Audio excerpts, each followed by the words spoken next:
আপনাদের আহ্বানে, কমিটির আহ্বানে আমি সুদূর পালাইপুর কলকাতা থেকে এসেছি। কীর্তন জগতের সর্বকনিষ্ঠ কীর্তনিয়া দেবাশিস মণ্ডল এবং এই ক্ষুদ্র সম্প্রদায়ের পক্ষ থেকে। কিসের জন্য না, আপনাদের মতো সহজন সাধুগুরু ব্যক্তিবর্গের চরণে দুটো কৃষ্ণ কথা, দুটো গৌর কথা, দুটো হরি কথা আস্বাদন করানোর জন্য। তো কীর্তন যে কি রতন আমি জানি, তবে এই কীর্তন আমি আপনাদের সম্মুখে পরিবেশন করতে পারি, আপনারাও আস্বাদন করতে পারেন একটা কার্যকারণ সিদ্ধান্তের মধ্য দিয়ে এটি দাঁড়িয়ে আছে, সেটি হলো গুরু কৃপা। গুরু কৃপা হি কেবল। গুরু কৃপা করলে বদন দিয়ে আমি কৃষ্ণ কথা বলতে পারি। তো আজকে এখানে উপস্থিত থেকে আপনাদের মতো সৎজন সাধুগুরু ব্যক্তিবর্গ, বৈষ্ণব মণ্ডলী, বৈষ্ণব মণ্ডলগণ এবং পিতা মাতার চরণে কীর্তন পরিবেশনের প্রাক্কালে জানাই সহস্র সহস্র কোটি ভক্তিপূর্ণ ভুল লুণ্ঠিত প্রণাম।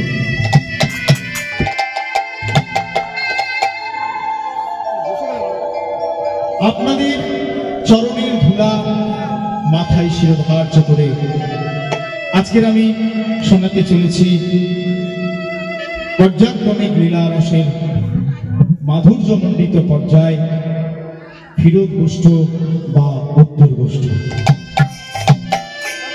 লীলা মাধুর্য রস আমরা আস্বাদন করব পদ পদাবলীর সমন্বয়ে, তবে বাস্তব জগতের কিছু শিক্ষা, কিছু জীবনী আমরা আস্বাদন করে নেব, যাতে করে আমরা বুঝতে পারব ভগবানের কাছে কেমন ভাবে পরীক্ষা দিলে ভগবান তার চরণে ঠাঁই দেয় ভক্তদেরকে। কৃষ্ণ বর্ণম তৃষা কৃষ্ণম সঙ্গপঙ্গস্ত পার্ষদম যজ্ঞৈ সংকীর্তন প্রজ্ঞৈ যয়ন্তি হি সুমেধসহ। চৈতন্য চরিতামৃতে লিখলেন কবিরাজ কৃষ্ণদাস গোস্বামী কলন্দি। সত্য, ত্রেতা, দাপর, কলি, পৃথিবীতে এই চার যুগের সমন্বয় ঘটানো হয়েছে বা শ্রেণী বিন্যাস করা হয়েছে। এই চার যুগের মধ্যে সত্য, ত্রেতা, দাপরকে অতিবাহিত করে বর্তমানে আমরা কলিকালে অবস্থান করছি। যে কলিকালের মাটিতে যদি শতকরা ভাগ হিসেবে ধরি তাহলে 99% অসৎ আর 1% সৎ।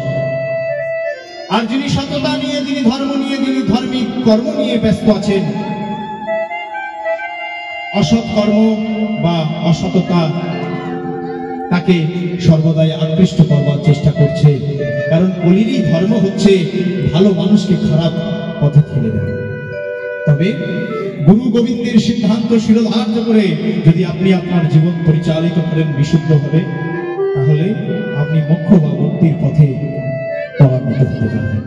প্রেম সে বলুন নিতাই গৌর হরি বল, হরি বল, হরি বল।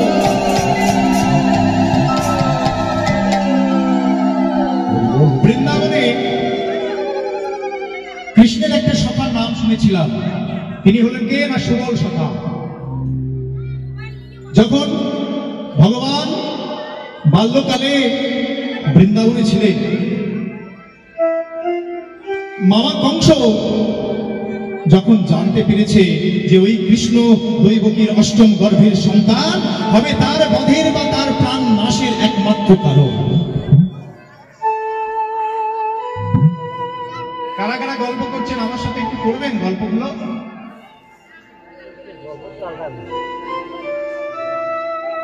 একটু আমার সাথে করুন, তাহলে ভালো হয়। দেখুন, ভালো করে শুনুন। কৃষ্ণের এক বন্ধু ছিল, ঠিক আছে? যখন কৃষ্ণ ছোট ছিল, যখন সেই কারাগারের মধ্য থেকে তার বসুদেব তার পিতা রেখে এসেছিল সেই নন্দালয়ে, সেখানে ধীরে ধীরে বড় হয়।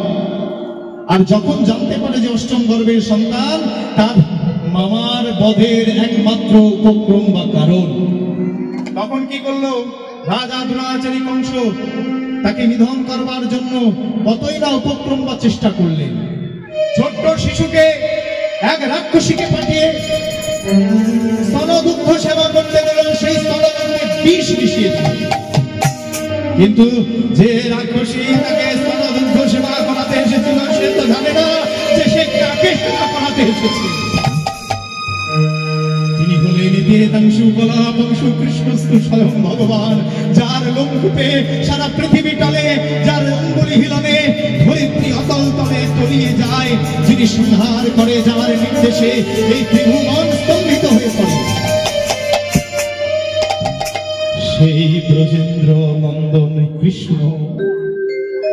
यदा यदा हि धर्मस्य ग्लानिर्भवति भारत अभूततरं धर्मस्य तदात्मनं सिजमहं परित्राणं साधुनं विनाशाय च दर्शितं धर्मो समस्तावनार्थाय शम्भुमि युगे शम्भवे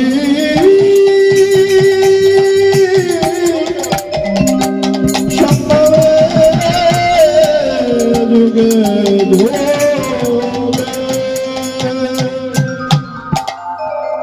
যখনই পৃথিবীতে পাপ ভরে গেছে, সাধুরা দুষ্কৃতীদের অত্যাচারে, পাপের অত্যাচারে কোণঠাসা হয়েছে, সেই সময় ধর্মকে প্রতিস্থাপন করবার জন্য, দুষ্কৃতীদের হাত থেকে সাধুদেরকে রক্ষা করবার জন্য মায়েরা ভগবান হয় নিজে এসেছে, কিন্তু নিজে আসার পূর্বে তার অনুচর, তার দূতদেরকে প্রেরণ করেছে।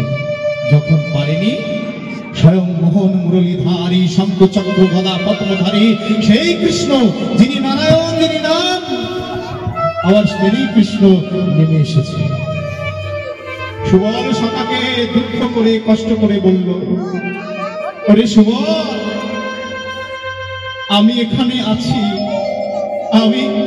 আমি ব্রজভূমির মাটি আমি ত্যাগ করব, আমি চলে যাব সেই দ্বারকায়। কেন?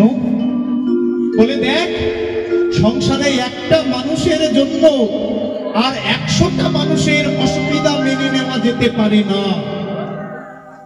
মা কি বলল? কৃষ্ণ তার বন্ধু সুবলকে বলছে, ওরে সুবল, আমি তোদের সঙ্গ পরিত্যাগ করে চলে যাব, এই বৃন্দাবন ত্যাগ করব, চলে যাব দ্বারকায়। কেন? না, একটা মানুষের জন্য আর সংসারে 100টা মানুষ অসুবিধার মধ্যে পড়তে পারে না। আর যদি জ্ঞানী গুণী মানুষ হয়, তাহলে তার উচিত নিজেকে আড়াল করে অন্যত্র চলে যাবে। কি বাবা, তাই তো? বলে কেমন ব্যাপারটা হলো একটু খুলে বল। বলে দেখ, আমার মামা কংস তো জানতে পেরেছে যে আমি তার হত্যাকারী, তাই সে কি করছে না, একের পর এক দূত পাঠাচ্ছে, প্রহরীদের পাঠাচ্ছে, দস্যুদের পাঠাচ্ছে, দানবদের পাঠাচ্ছে, সারা ব্রজবাসীতে আগুন ধরিয়ে দিচ্ছে। আমার কারণবশত সবাই অত্যাচারিত হচ্ছে, এ তো মেনে নেওয়া যায় না, তাই আমি চলে যাচ্ছি। তবে শোন, তুই আমার নাম করবি, আমাকে ডাকবি, তাহলে আমি তোর সর্বদাই, তোর কাছে যেমন বন্ধু হিসেবে ছিলাম, সর্বদাই থাকবো। যখন ভগবান কৃষ্ণ চলে যাচ্ছে, বাবা সুবল কৃষ্ণের প্রতি আক্ষেপ জানিয়ে, অনুরাগ জানিয়ে বেদনার সহিত বলেছিল, ওরে কৃষ্ণ, ওরে সখা, তুই যদি চলে যাস সেখান থেকে, এই বৃন্দাবনের শ্রী মাধুর্য যে চলে যাবে, আমি আর বৃন্দাবনে থাকবো না। আমিও তোর সঙ্গে সঙ্গে এই বৃন্দাবন পরিত্যাগ করে আমিও চলে যাব। কোথায় চলে যাবে? না, গান্ধার রাজ্যে। তৎকালীন দিনে গান্ধার রাজ্য, এখনকার দিনে আফগানিস্তান বাবা। তো সেখানে গিয়ে চলে যাবে বললেন, কিন্তু বললেন, কৃষ্ণ, তোকে যেমন আমি ভালোবাসি, আমি কথা দিলাম, আমার যে সহধর্মিনী অর্থাৎ বউ হবে, বউয়ের যে ছেলে সন্তান সন্ততি হবে, পুরো সংসার, পুরো কুল আমার কৃষ্ণ নাম কোনোদিন ছাড়বে না, ছাড়বে না, ছাড়বে না। ভক্তমন্ডলী বাবারা, ভক্তিমতী মায়েরা, এই কথা বলেছে। কৃষ্ণ চলে গেলেন দ্বারকা, আর এদিকে গান্ধার রাজ্যে সুবল চলে গেল। সন্তান সন্ততি সবাইকে লালন পালন করছে, গান্ধার রাজ্যের রাজা হয়ে গেল আমার শিশু। রাজা হয়ে প্রত্যেকদিন কি করে জানো? প্রত্যেকদিন ওই মহলের মধ্যে রাধা কৃষ্ণ বিগ্রহ নির্মাণ করে রেখেছে। সদা সর্বদা একবার প্রভাতে, একবার দুপুরে, একবার সন্ধ্যায় ত্রিসন্ধ্যা কৃষ্ণ নাম করে। এমন শিক্ষা দিয়েছে যে কৃষ্ণ নাম না করে জল পর্যন্ত গ্রহণ করে না। তাহলে আমরা এত সুন্দর হরিবাসরে এসে মায়েরা সত্যি এত কি সংসারের কথা বলুন তো।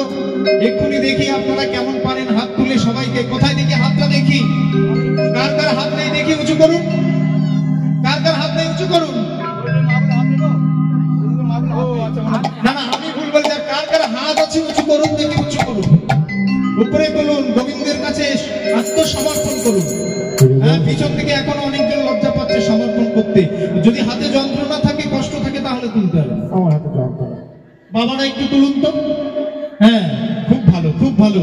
এইবার দেখুন, সুবল রাজার বউ হচ্ছে না, তার 100টা ছেলে আর একটা মেয়ে, সবাই মিলে নাম করছে। এবার ভেবে দেখুন, যদি রাজার 100টা ছেলে হয়, তাহলে সেই ছেলের বউ হবে, তাদের আবার সন্তান সন্ততি হবে, তাই না? তাহলে আপনারা একটু উত্তর কোদালকেতির সারা গ্রামবাসীর মধ্যে কিছু এসেছেন, তাহলে আপনাদের ছিল সংখ্যায় 1 পাড়া লোক বসে তারা কৃষ্ণ নাম করছে। আর কি বলছে জানেন? হরে কৃষ্ণ হরে কৃষ্ণ। প্রেম সে উলুধ্বনি পায় না।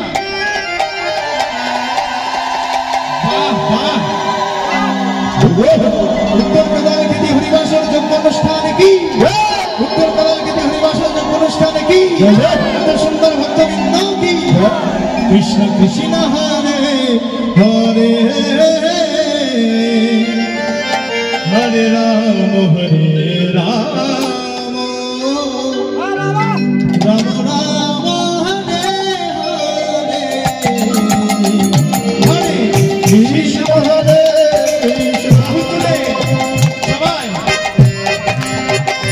কৃষ্ণ কৃষ্ণ হরে হরে হরে রাম হরে রাম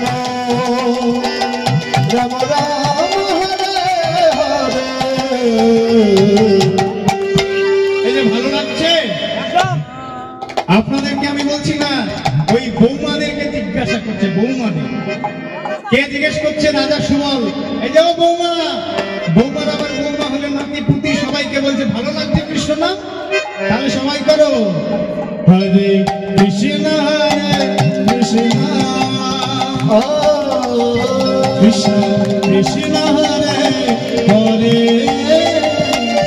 হরে রাম হরে রাম রাম রাম হরে হরে হরে কৃষ্ণ হরে কৃষ্ণ কৃষ্ণ কৃষ্ণ হরে হরে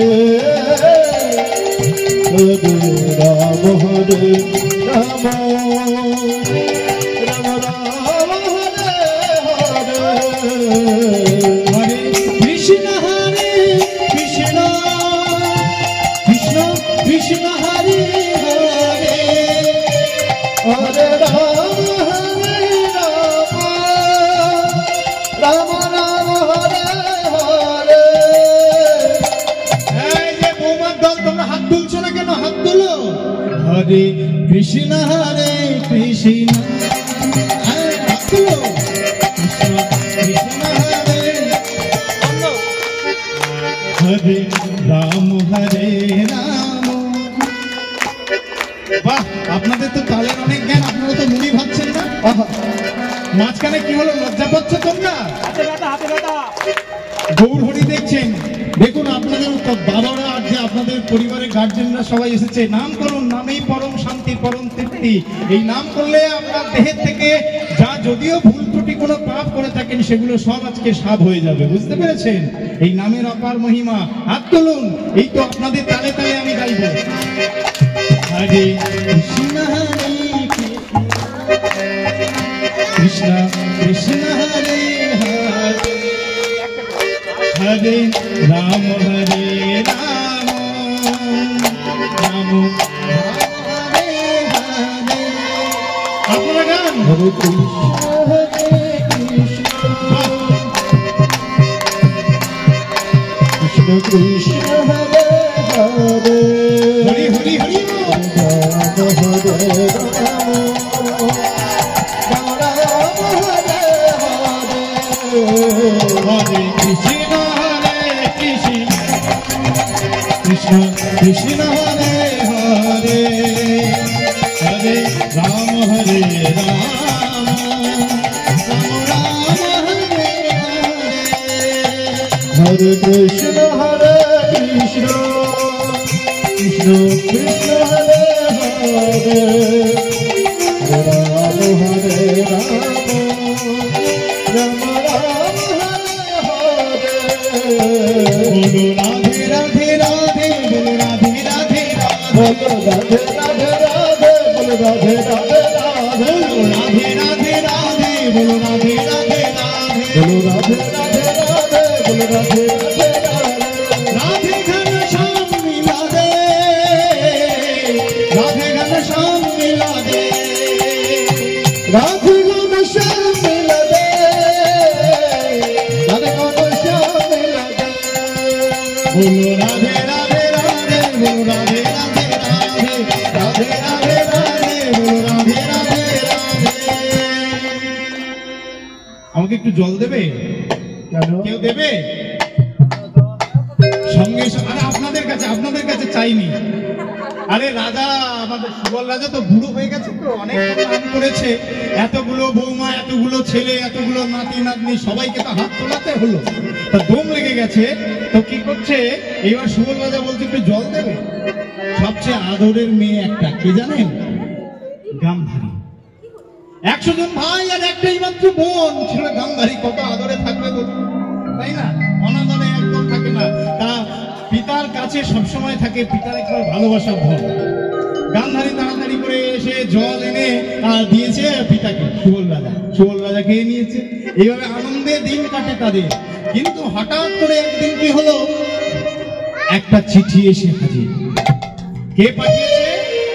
গঙ্গা পুত্র ভীষ্ম। কে চিঠি পাঠিয়েছে? না, ধৃতরাষ্ট্রের জন্য পাত্রী খোঁজা হচ্ছে, ধৃতরাষ্ট্রের জন্য পাত্রী খোঁজা হচ্ছে। তো ভীষ্মদেব জানতে পারলেন পাশের রাজ্য, যে রাজ্যের সঙ্গে হস্তিনাপুরের ভালো সুসম্পর্ক আছে, গুডউইল আছে, তো সেই রাজ্যের সুবল রাজার এক কন্যা আছে, অতীব সুন্দরী। নাম কি? না, গান্ধারী।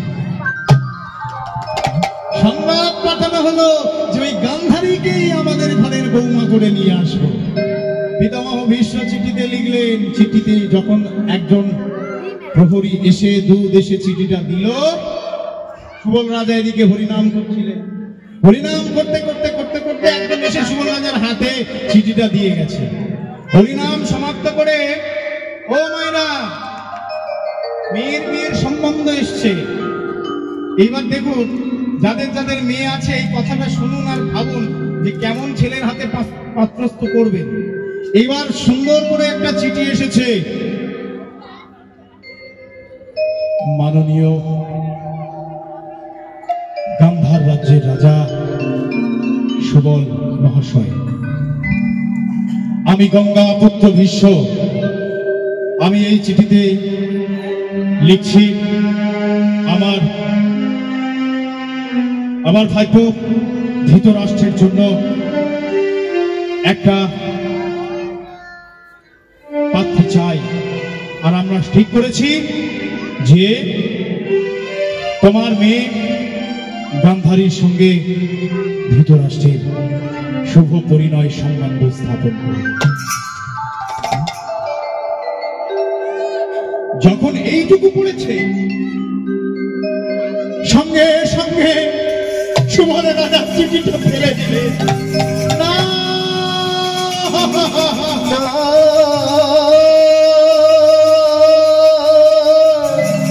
এ হতে পারে না, হতে পারে না।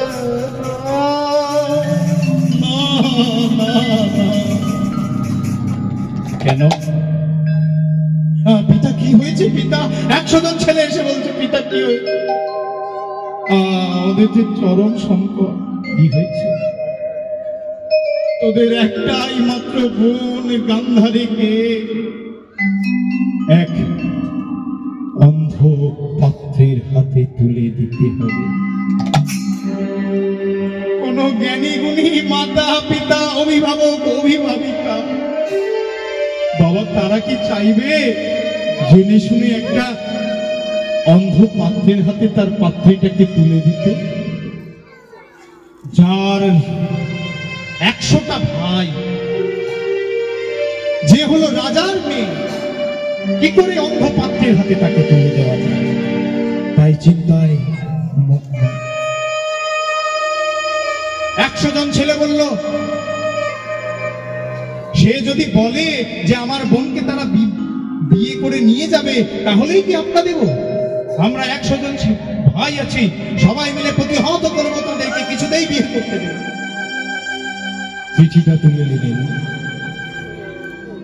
সুবল, তুমি জানো আমার পরাক্রমশালিতা, আমার শক্তির সঙ্গে তুমি মোকাবিলা করতে পারবে না। আমি অম্বিকাকেও হরণ করে এনে আমি আমাদের ঘরে বৌমা বানিয়েছি। তাহলে ভালো সুসম্পর্ক যদি গান্ধার রাজের সঙ্গে হস্তিনাপুরের বজায় রাখতে চাও তাহলে এই বিয়েতে রাজি হয়ে যাও। এতে গঙ্গা পুত্র ভীষ্ম। ওরে খোকা, তার সঙ্গে আমরা পারবো না রে। যদি বিয়ে না দেই কি হবে? রাজ্যের সঙ্গে হস্তিনাপুরের যে সুসম্পর্ক, হস্তিনাপুরে তখনকার দিনে ক্যাপিটাল বা রাজধানী যদি আপনি ধরেন তাহলে রাজধানীকে উপরে নির্ভর করে বাকি রাজ্যগুলো তো চলবে। আমাদের যেমন দিল্লির উপরে ডিপেন্ড করে আমাদের সমস্ত রাজ্যগুলো সমস্ত স্টেটগুলো চলে, তদ্রূপ হস্তিনাপুর তখন থেকে সেন্ট্রাল পয়েন্টে ছিল। দেখুন, তাহলে রাজ্যের যদি সুসম্পর্ক নষ্ট হয়ে যায় তাহলে কাদের ক্ষতি হবে? আমাদের নিজেদের স্বার্থ চরিতার্থ করতে গিয়ে আমাদের শত শত হাজার হাজার লাখ লক্ষ প্রজাদের ক্ষতি হয়ে যাবে। একটা রাজধর্ম পালন করতে গিয়ে দাঁড়িপাল্লার একদিকে নিজের মেয়ের জীবন, নিজের মেয়ের ভাগ্য, আর দাঁড়িপাল্লার অন্যদিকে দাঁড়িয়ে আছে শত শত শত শত আবেগপূর্ণ প্রজাদের ভালোবাসা, প্রজাদের জীবন, প্রজাদের ভবিষ্যৎ। হে কৃষ্ণ, হে বন্ধু, তুমি আমার আজ একই পরীক্ষায় ফেললে। এমন পরীক্ষায় কেন ফেললে? সুবল রাজা হরিনাম বন্ধ করে দিলেন। প্রভাত কালে শতপুত্র তাদের বৌমা সংসারের সবাই মিলে নাম করতে বসে, কিন্তু কিছুতেই বসছেন না সুবল। রাজা একাকী একাত্ম চিত্তে একান্তে ঘরে নিরালায় বসে থাকে। গান্ধারীর মনটা বড্ড ভেঙে গেল। যে গান্ধারীকে রাজা নয়নে হারাতেন, চোখে হারাতেন, না দেখলে বাবা থাকতে পারতেন না, তার সঙ্গে আর কথা বলছে না, তার বদন পানে চাইছে না। একই হলো গান্ধারী। গান্ধারী নিজে অন্তর থেকে ব্যথিত হলো। আমার বিয়ের সম্বন্ধ আসার পর আমার পিতা এমন ভাবে ভেঙে পড়ল। আমি পিতার উপযুক্ত কন্যা, আমাকে শিক্ষা দীক্ষায় দর্শন শাস্ত্রের সমস্ত দিক থেকে আমাকে পারদর্শিনী করে তুলেছে। তাহলে আমার উচিত কি নিজের ভালোর কথা না ভেবে আমার পিতার ভালো, আমার পরিবারের ভালো, আমাদের এই রাজত্বের সমস্ত প্রজাদের ভালোর কথাটাই চিন্তা করা? কি বাবা, উপযুক্ত বুদ্ধিমতীর মেয়ের এটাই কাজ হবে। বাবাকে বলল, বাবা কিছুদিন ধরে আমি দেখছি যে তুমি আমার সঙ্গে কথা বলছো না। আমার কাছে কিছু চাইছো না। আমি কি অপরাধ করেছি বাবা? বলো না বাবা, আমি কি অপরাধ করেছি? ওরে খুকি, তুই কোনো অপরাধ করিসনি, আমি চরম সংকটে। বাবা, আমি জানি তোমার কি বিপদ হয়েছে। তোমার এই ঘোর সংকটের, এই চরম বিপর্যয়ের একমাত্র সমাধান আমি করতে পারি। বাবা, আমি আমি আমি এই বিয়েতে মত দিচ্ছি। আমি বিয়ে করব, আমি আমি এই বিয়ে করব, আমি এই বিয়ে করব। সমস্ত দাদা ভাই, বড় দাদা শকুনি, তিনিও বলতে লাগলেন, না বোন, কিছুতেই তোকে অন্ধের হাতে আমরা সমর্পণ করতে পারবো না। কিছুতেই আমরা জেনে শুনে আমাদের ছোট্ট বোনকে অন্ধের হাতে তুলে দিতে পারবো না। যদি তোমরা না তুলে দাও, তাহলে আমি নিজে চলে গিয়ে সেখানে বিবাহ অনুষ্ঠান যাপন করব। কন্যার সম্মতিতে বিয়ে হলো, কিন্তু সেই বিবাহের পর থেকে নিজের স্বামী যেমন অন্ধ, ও মায়েরা, সতী প্রতিব্রতা সহধর্মিনী ধর্ম আচরণ তাকে বলে দেখুন। নিজের স্বামীর জন্ম অন্ধ বলে সেদিন থেকে প্রতিজ্ঞাবদ্ধ করলো যে কোনোদিন যদি আমার স্বামী মনে না করে যে আমি তাকে করুণা করেছি, তাই সেদিন থেকে অঞ্চল দিয়ে, কাপড় দিয়ে তার দুটো নয়নখানা সেদিন থেকে বন্ধ করে দিলেন। আর কোন দিনের জন্য দেখলেন না নিতাই গৌর প্রেমানন্দে হরি বল।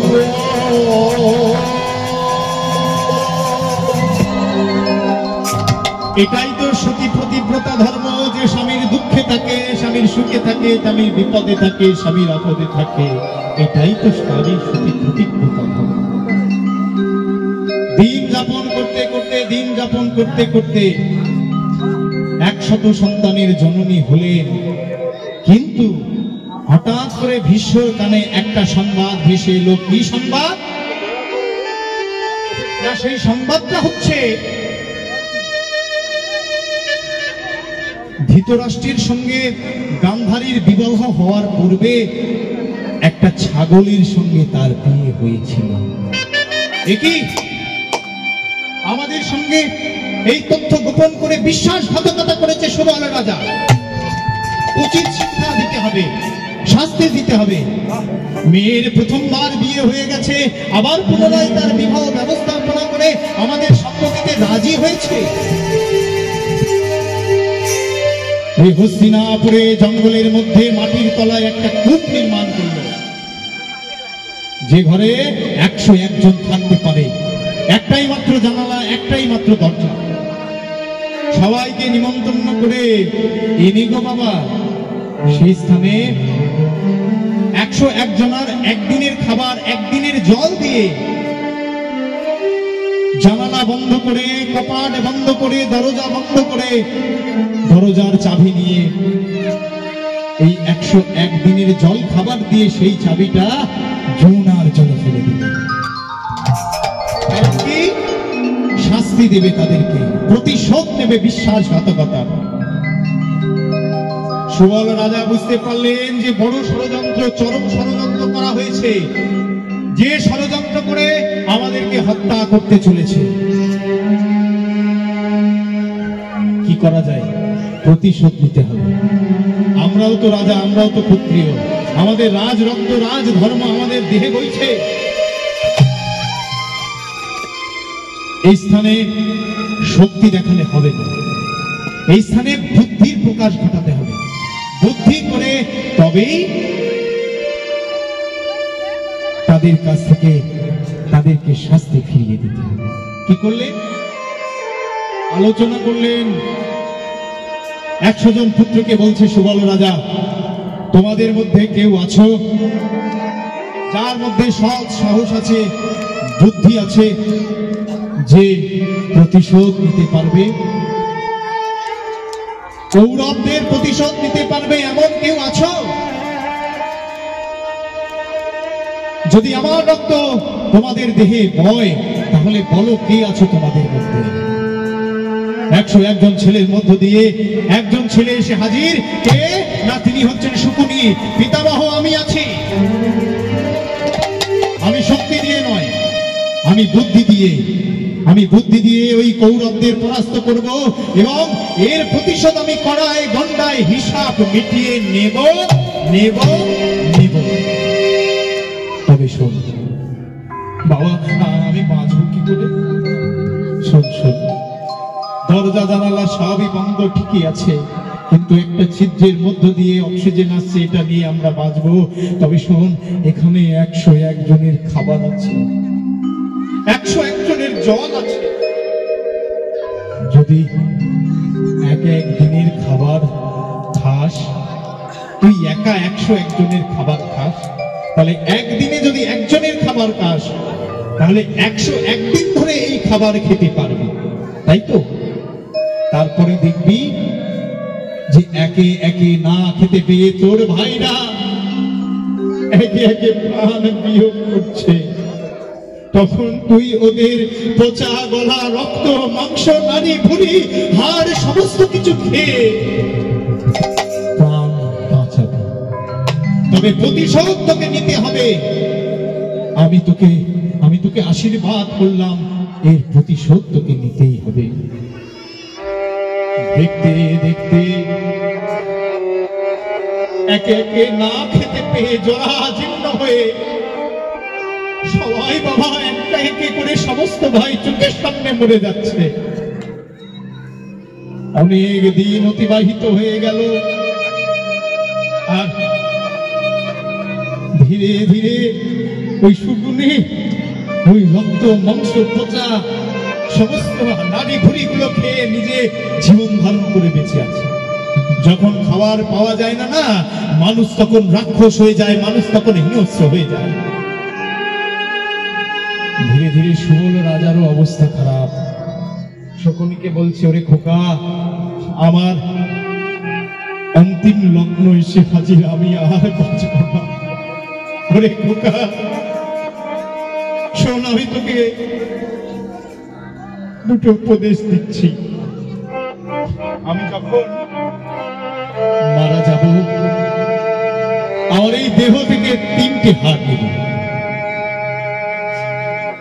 3টে হাড় নিয়ে তুই পাশার খুঁটি ধরাবি, আর তুই যখন চালবি তখন এই গুটিকে তুই যা বলবি, তোর কথা অনুযায়ী গুটি দান বা চাল পড়বে। ওরে, প্রতিশোধ তোকে বুদ্ধির জোরে নিতে হবে। দেখতে দেখতে শকুনির সম্মুখে তার পিতা সুবল প্রাণ বিয়োগ করল। পিতার দেহ থেকে 3টে হাড় নিয়ে পাশার গুটি বানালো। আর বাবা বলেছিল, ধৈর্য কোনোদিন হারাবি না। একদিন আমার সখা কৃষ্ণ তোকে এসে এই রুদ্ধ গৃহ থেকে মুক্তি করে নিয়ে যাবে, আর কৃষ্ণ নাম কোনোদিন ছাড়বি না। তাই ওই অন্ধকার কারাগৃহে বসে পাশার গুটি বানিয়েছে, আর কৃষ্ণ নামও করছে, মধুর কৃষ্ণ নাম। কৃষ্ণ কেশব কৃষ্ণ মাধব, সুধা মাখা এই নাম, হরি নাম, মধু মাখা এই নাম। মায়েরা উলুধ্বনি হরি বল। কৃষ্ণ কেশব কৃষ্ণ কেশব, শোভা মাখা এই নাম, হরি নাম, মধু মাখা এই নাম। কৃষ্ণ কেশব কৃষ্ণ কেশব, সুধা মাখা এই নাম, হরি নাম, মধু মাখা এই নাম। বলো কৃষ্ণ কেশব। আরে সেবাদিন সবাই মিলে মাইনা, কৃষ্ণ কেশব, শোধ মাখা এই নাম,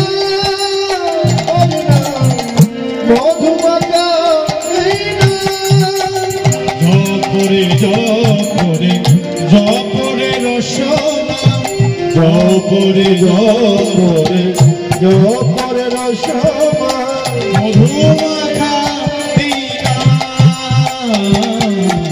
জপরে জপরে জপরে রসমা মধুমাখা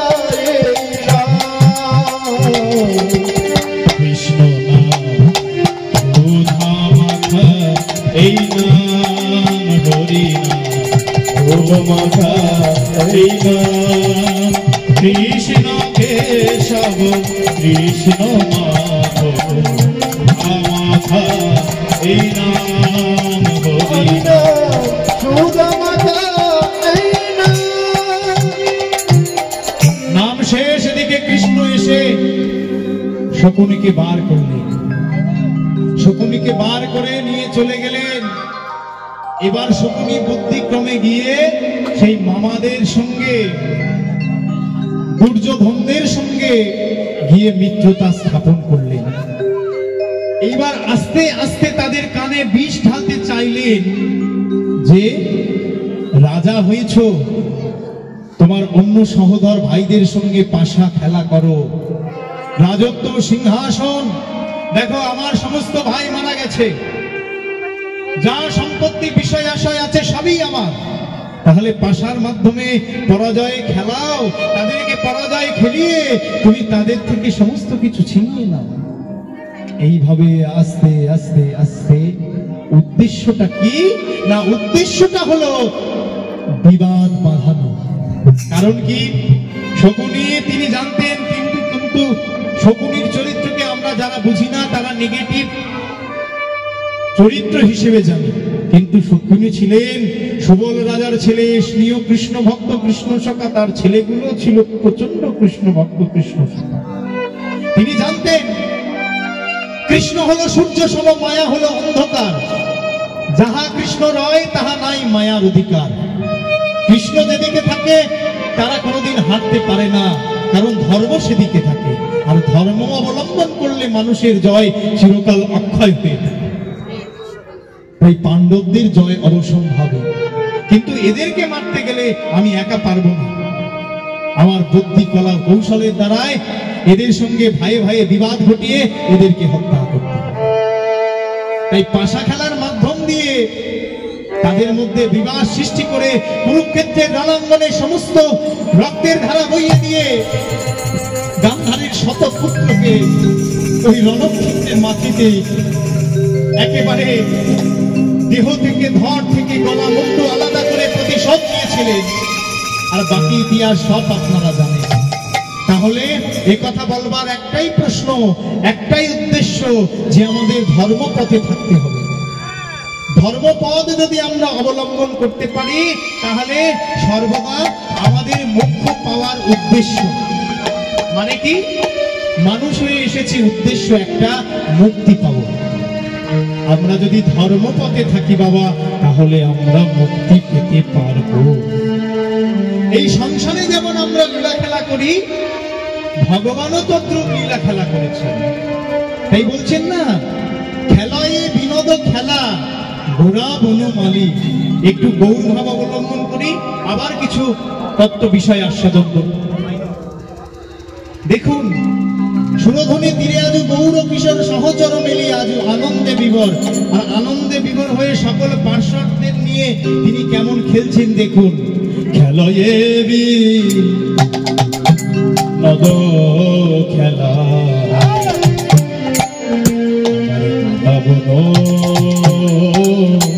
মালি,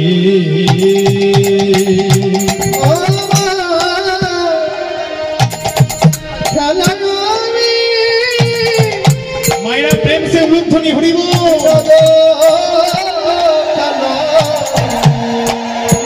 আমার গৌরব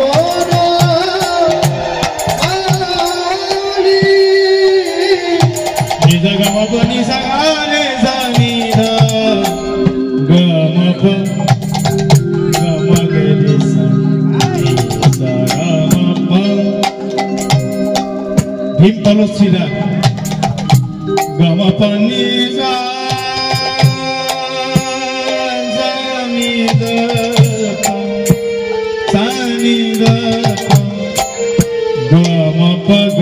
গরে সা নি সা গা মা পা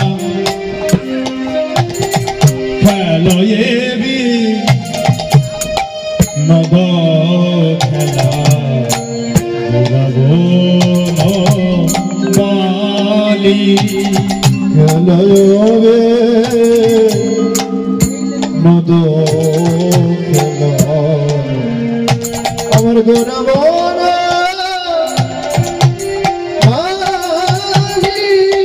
ওই পুলিন বিহারে করে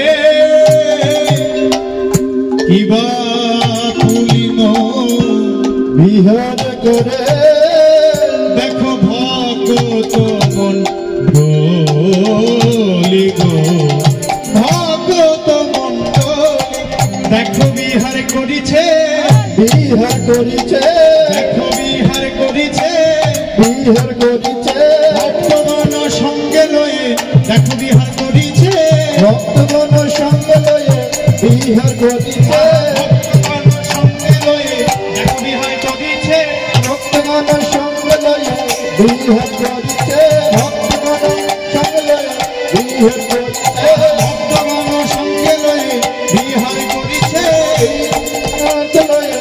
বিহার করিছে ভক্তগণ সঙ্গে লয়ে বিহার করিছে ভক্তগণ সঙ্গে লয়ে বিহার করিছে ভক্তগণ সঙ্গে লয়ে হরি হরি হরি বলে ভক্তগণ সঙ্গে লয়ে হরি ভক্তগণ সঙ্গে লয়ে হরি হরি ভক্তগণ সঙ্গে লয়ে হরি হরি হরি বলে ভক্তগণ সঙ্গে লয়ে বিহার করিছে বিহার করিছে ভক্ত মন ডলি গো ভগত মন্ডলী ভক্তমন্ডলী বাবারা ভক্তিমতী মায়েরা খেলয়ে বিনোদ খেলা ঘোড়া বনমালী পুলিন বিহারে করে ভক্ত মন্ডল